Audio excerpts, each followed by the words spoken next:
sobrang daming naghihiwalay because they love when it's convenient. Pero I think real love can be measured on times where the person that is in front of you is unlovable but you still decide to love them. Okay lang bang i-date mo ang ex ng barkada mo? Okay. Juicy. Spicy. Okay, meron akong... Okay. Meron... Isa lang naman sa dahilan kung bakit hindi kayo mag-work is because hindi nyo pinili yung isa't isa regardless of what happened. And mind you, it's fine. Kasi may mga pagkakataon na kaya hindi mo siya pinili kasi madalas hindi niya pinipili yung sarili niya. So, how can you love someone who's not capable of loving themselves?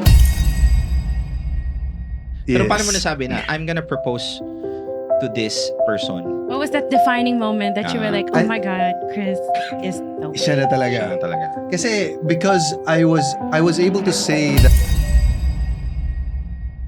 If you fall in love over and over again to the same person, hindi dapat mawawala yung butterflies in your stomach. Nagbabago yung tao, so she's technically a new person again. yes. Diba? Parang ganon. So, minsan, naguhugas na ng pinggan yun, pero parang kinikilig ka.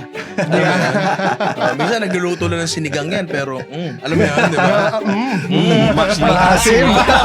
If hindi ka physically attracted to him, Yeah. would you still go for him?